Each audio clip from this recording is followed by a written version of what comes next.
네, 오늘 글로벌 금융시장, 그야말로 아수라장이었습니다. 오늘은 완전히 다른 양상을 보인 두 위기 이야기를 통해 시장을 뒤흔든 사건의 본질이 무엇이었는지 깊이 파고들어 보겠습니다. 바로 시작하죠. 우선 이 숫자부터 보시죠. 오늘 우리나라 코스피 지수입니다. 마이너스 12.06%. 와, 하루 만에 12% 넘게 그냥 증발해버린 겁니다. 그야말로 패닉셀링이었죠.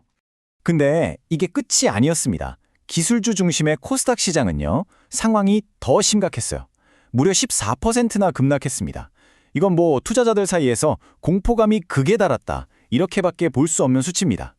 이 신문 헤드라인 하나가 오늘 시장 분위기를 딱 보여주는 것 같아요. 증시 최악의 날, 비투개미들 패닉. 여기서 비투개미라는 말이 참 가슴 아프죠? 빚을 내서 투자에 나선 개인 투자자들을 말하는데 이런 급락장에서는 정말 속수무책으로 당할 수밖에 없거든요. 단순한 숫자가 아니라 그 숫자 뒤에 있는 사람들의 고통이 느껴지는 대목입니다. 자, 그럼 첫 번째 파트에서는요, 도대체 오늘 한국 증시에서 무슨 일이 있었는지 그 역대급 붕괴의 속살을 한번 자세히 들여다보겠습니다.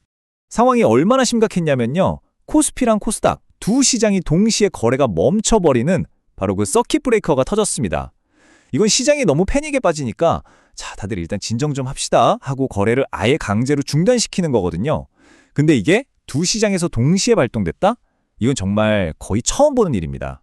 피해는 뭐 어느 한 곳에 국한된 게 아니었습니다. 보시는 것처럼 거의 모든 섹터가 파란불이죠. 의유정밀이 16% 넘게 빠졌고 기계, 제조업 같은 우리나라 핵심 산업들도 14%. 그냥 살아남은 곳이 없다고 봐도 무방할 정도였습니다. 우리가 알만한 대기업들, 여긴 안전하겠지 싶었던 곳들도 예외는 아니었습니다. 현대차가 15% 넘게 폭락했고요. LG화학, 포스코홀딩스, 그리고 심지어 국민주, 삼성전자까지 두 자릿수 하락을 피하지 못했습니다. 정말 충격적이죠.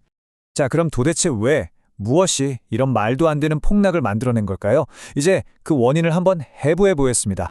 원인을 따져보면 크게 네 가지 요인이 아주 절묘하게 그리고 최악의 방식으로 맞물려 돌아갔습니다. 미국이랑 이란 갈등이 심해지면서 국제 유가가 막 치솟았고요. 근데 우리나라는 아시다시피 기름 한 방울 안 나잖아요. 그러니까 유가 변동에 너무 취약한 경제 구조가 그 충격을 그대로 다 받아낸 거죠. 여기에 특정 섹터의 투매, 그러니까 일단 팔고 보자는 물량이 쏟아지면서 완전히 무너져 내린 겁니다.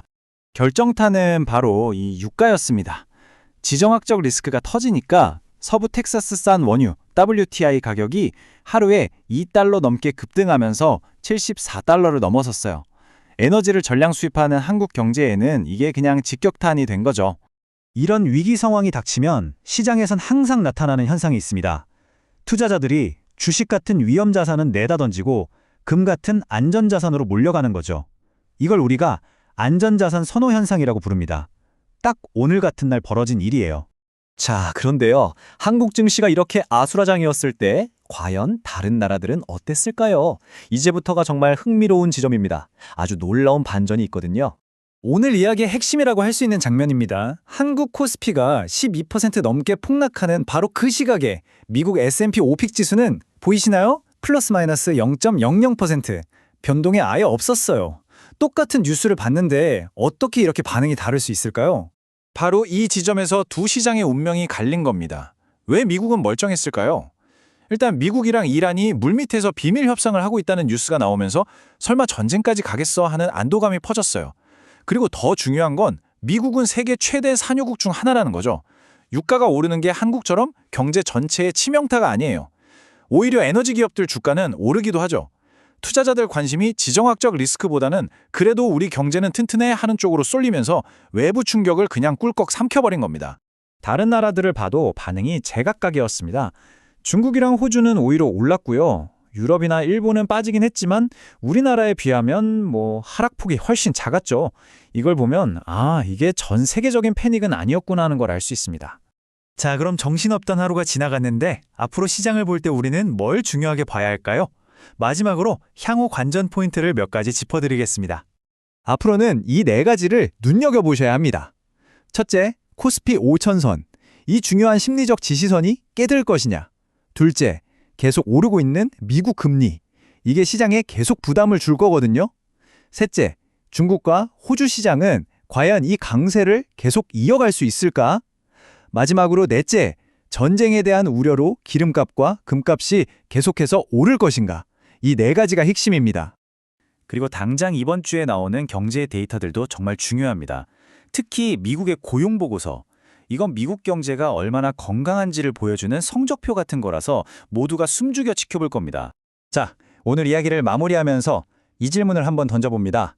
과연 오늘의 이 대폭락은 단순히 지정학적 리스크 때문에 벌어진 일시적인 해프닝일까요? 아니면 앞으로 닥쳐올 더 거대한 글로벌 경제 위기의 시작을 알리는 첫 번째 신호탄이었을까요? 우리 모두가 한 번쯤 깊이 생각해 볼 문제입니다.